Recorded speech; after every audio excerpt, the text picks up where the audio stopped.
Beatrice was 16, hunched over her architectural sketches in the dim glow of her desk lamp, when Jennifer's voice shattered the silence like glass. "You are a failure, Mark. This is my legacy, my hotel chain." Beatrice bolted to the stairs and saw Declan, her father, gray-faced, and drained a suitcase at his feet. He spotted her, pulled her into a crushing hug, whispered, "I am sorry, Beatrice, I cannot stay here," then vanished through the slamming front door, leaving Beatrice and her 8-year-old sister Serena in a silence louder than any scream. Jennifer was a legend. She began with one rundown roadside motel in Vermont and forged it into a $50 million empire of boutique hotels, spanning New England. Founder, visionary, heart of it all. Jennifer served as marketing director, Declan as chief operating officer. Destined to inherit the throne, yet Jennifer never loved the work, only the prestige it draped over her. 3 months after Declan fled, Jennifer announced her marriage to Ronan, a slick optimization consultant who slid into the house almost overnight, all flashy grins and grandiose vows of international domination. He showered Serena with games and homework help but treated Beatrice like invisible furniture. Months later, they summoned Beatrice to the living room. "We have monumental news," Jennifer beamed. "Ronan and I are relocating to spearhead the European expansion." Beatrice's stomach plunged. "What about me? What about Serena?" "Serena comes naturally," Jennifer waved dismissively. "But you, Beatrice, do not be dramatic. Your final high school year begins soon. Transferring makes zero sense." "Where exactly am I supposed to live?" Beatrice demanded, voice trembling. Jennifer laughed, a brittle, icy sound. "You will reside with your grandmother. She already consented." No discussion, no choice. Beatrice was discarded. That night, surrounded by packing boxes, none hers, Beatrice lay awake wondering when she became a burden. Hindsight revealed truth Jennifer always simmered in. Sharon's shadow loathed that Beatrice adored the business, spent hours sketching layouts, spoke Sharon's language. Banishing Beatrice was not logistics, it was narcissistic jealousy, erasing the mirror, reflecting everything Jennifer lacked. For years past, living with Sharon was calm, structured. Beatrice immersed in architecture, finding solace in load-bearing walls and blueprints. Contact from Jennifer dwindled to a Christmas text, a missed birthday call, expectations withered. Then Beatrice's 21st birthday dawned. Sharon summoned her to the mahogany-paneled study, heart of the original hotel, reeking of history. Sharon's face grave, stomach clenching. "Sit," Sharon commanded, voice iron. Beatrice obeyed, mind racing. "I have observed you for years," Sharon declared, leaning forward. "You do not merely see buildings.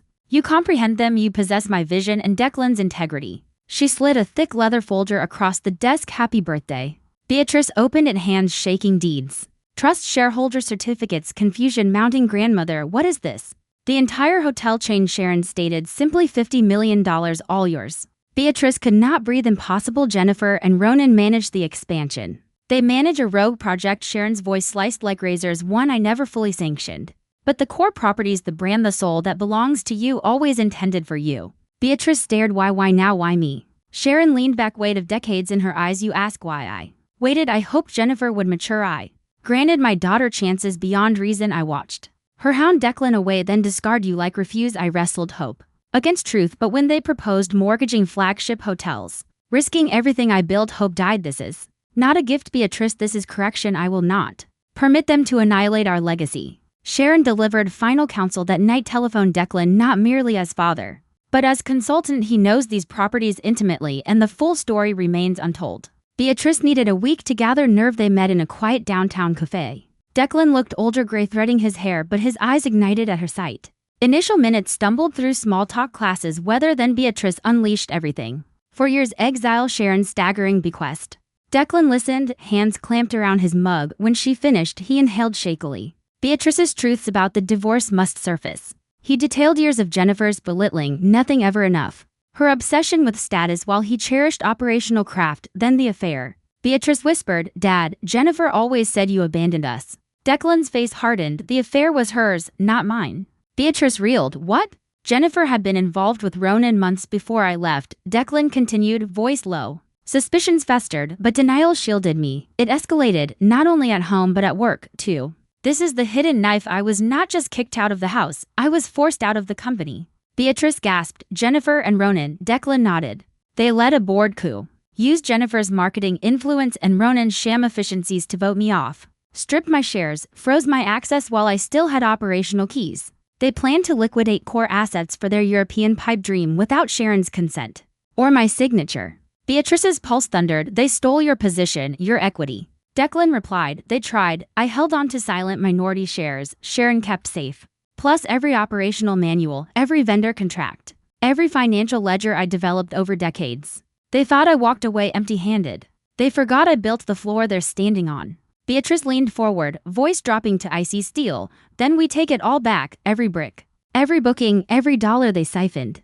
Declan's eyes sparkled with long-dead fire. They think the empire's theirs to play with. What they never grasped is every foundation bears my signature. Every guest loyalty program my design, every maintenance schedule my rule. Sharon's transfer to you the kill switch they never saw coming. Beatrice pulled the leather folder from her bag, spread trust documents across the table. Jennifer and Ronan are living on borrowed time. The moment I file these with the board, their expansion goes belly up, their mortgages go bad, their authority vanishes. Declan set a flash drive beside the papers, every email, every falsified projection, every offshore account they buried to finance their takeover. Copy it, burn it, bury them. Beatrice shut the folder, her smile cold surgical. They discarded me at 17, thinking I was expendable. They awakened the architect who designs demolition with the exactness of cathedrals. Tonight, we start the reclamation phase. 1. Freeze their credit lines. 2. Expose the coup. 3. Restore the chain to its designed bloodline. Declan raised his coffee and grim toast to the daughter who'd become the fortress they never expected. Beatrice texted Sharon, update received. Weapons secured. War Council tomorrow. Sharon responded immediately, green light. Correction commences at dawn. Beatrice pocketed the drive, her voice to Declan. They will learn the exact freezing cost of exiling the wrong heir. Declan continued. They framed me with a calculated series of financial irregularities small enough to seem plausible, large enough to brand me incompetent or thieving. They presented it to Sharon's board. I was terminated, disgraced. Beatrice felt bile rise. Why did you not fight? Why not tell Sharon? Why simply vanish? Declan met her gaze, sadness and love intertwined.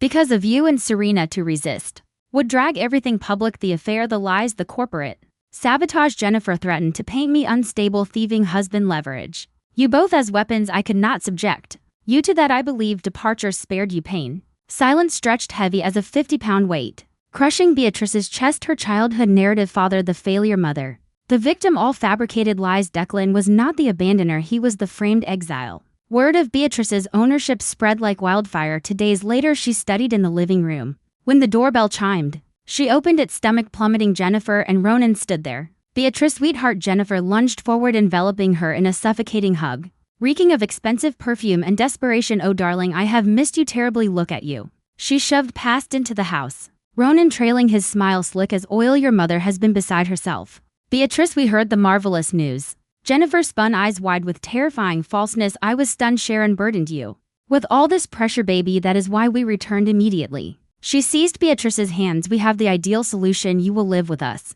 We will manage the company together. True family enterprise, exactly as intended. Beatrice yanked free. No, Jennifer, I remain here. I have school. I have Sharon. Jennifer's smile tightened at the edges. Well, if relocation displeases, that is acceptable, Ronan. And I decided we simply move back, sell the city penthouse. It will mimic old times. Will it not be lovely? Beatrice stared at the woman who discarded her like refuse, now clawing for re-entry. No, Beatrice stated, voice quiet yet razor sharp. It will never resemble old times. Jennifer snapped, do not be dramatic. This is monumental opportunity for us all. Beatrice countered, I have one question. Jennifer, the room froze. I spoke with Declan. Jennifer's face petrified, smile and eyes extinguished. What? Jennifer whispered. Why was he fired? Beatrice pressed, voice strengthening. Why did you claim he cheated? When you slept with Ronan months prior, why frame him? Why lie to me for years? The mask did not fall, it exploded. Jennifer's face bloomed ugly crimson. How dare you? She shrieked, voice ricocheting off, vaulted ceilings. You ungrateful brat, after every sacrifice I made you sighed. With that failure over your own mother, I gave you everything. She stormed forward, finger jabbing Beatrice's face. This company, this house always belonged to me. Enough, Jennifer. Sharon's voice cut soft yet seismic. She had observed from the office doorway. Jennifer whirled. Mother, tell her, tell this spoiled child her debt to me. Sharon advanced, eyes locked on Jennifer. She owes you nothing. Respect is earned. You discarded her. You forfeit reclamation. Now she holds value. Sharon halted, inches away. You are unwelcome here. My attorneys contact you regarding unauthorized attempts to mortgage flagship properties. Ronan blanched. I believe departure is prudent. Sharon murmured, softer than silk, deadlier than steel. Jennifer stared, rage, humiliation, panic warring across her features, finally emitting a half sob, half growl. She bolted out the front door, Ronan scrambling behind the slam, echoing like final judgment. Silence flooded the house, sweeter than any victory. Sharon ended second chances. She retained a private investigation firm weeks later summoned Beatrice and Declan to her study. A no-nonsense investigator in crisp blazer awaited a bound report. Thick on the mahogany desk. Worse than imagined, Sharon intoned, voice grim. The investigator unveiled Ronan was no mere failed executive. He was a career con artist. Aliases across states, specialized in seducing women of inherited wealth, persuading reckless international ventures, then siphoning millions into offshore shells before vanishing. The European expansion Jennifer championed was his latest $7 million heist. Jennifer served as inside accomplice, mortgaging Sharon's legacy to fund it.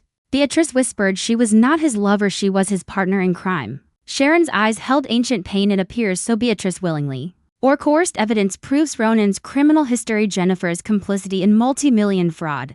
Beatrice's voice turned glacial. Then we dismantled them completely. Every dollar, every lie, every mortgaged brick. Sharon slid the report across. Initiate full asset freeze. Expose every offshore account. File criminal referral for conspiracy, fraud, embezzlement. Jennifer will learn the Arctic price of selling her daughter's birthright to a predator. Declan added, I retained every ledger, every vendor code, every operational key they assumed.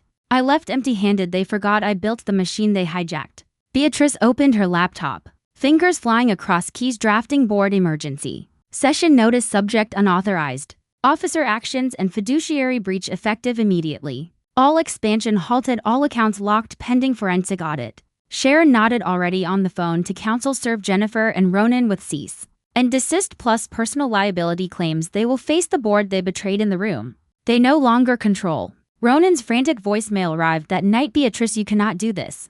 The European deals collapse. Investors sue. We lose everything. Beatrice replied via text, you lost everything the moment you framed my father and discarded me. Your desperation is noted but irrelevant.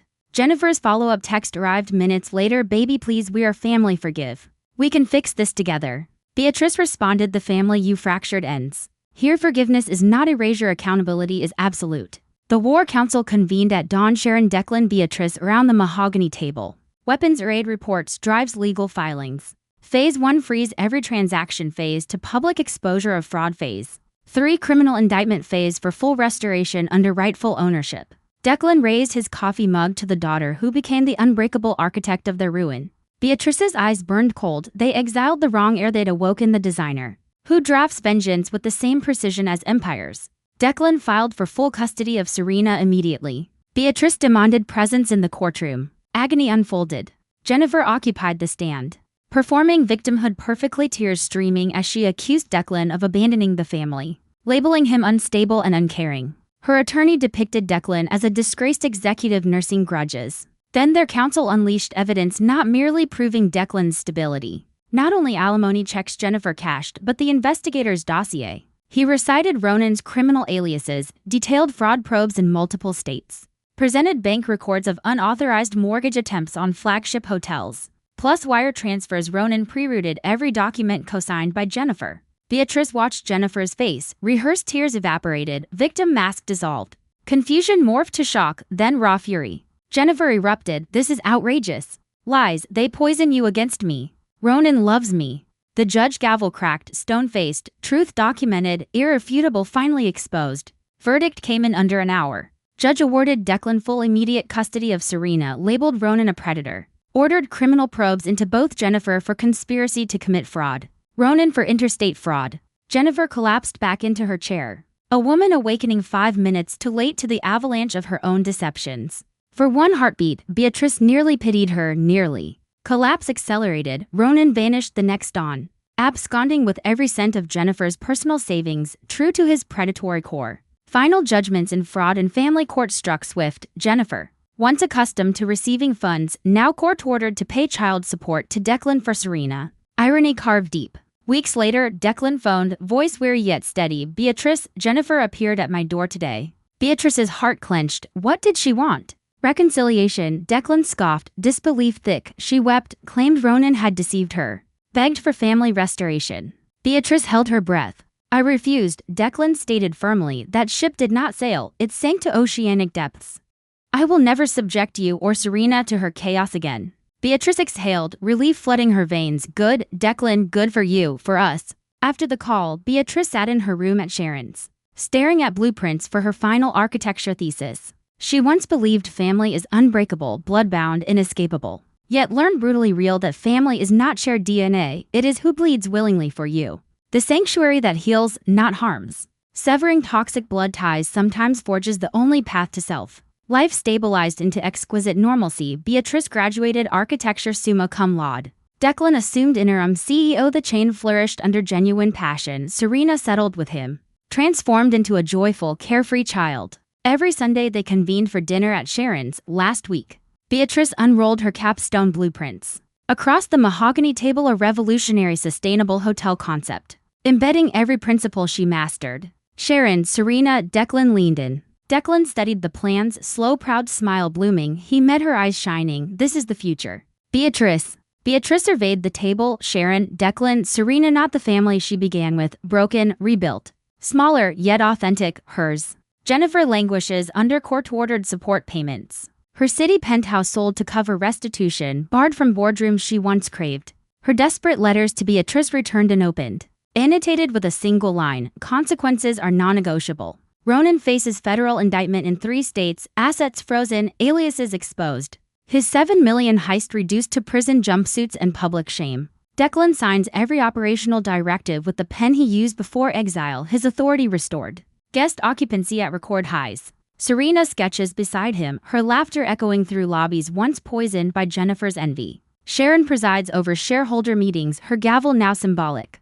The empire secure in Beatrice's trust, unbreakable. Beatrice herself drafts expansion plans. Sustainable, luxurious, every beam load calculated, every foundation vengeance-proof. The chain rises higher than Jennifer ever dreamed because it rises on truth, not theft. Jennifer watches from afar, her access revoked, her influence cremated. Reduced to monthly checks she once scorned. Ronan counts days in a cell, plotting appeals that die before filing. Beatrice signs every blueprint with architectural precision. Her signature is a vow frozen in time. No one will ever hijack her bloodline again. The rebuilt family stands eternal, smaller, stronger, and forged in calculated justice and unyielding love.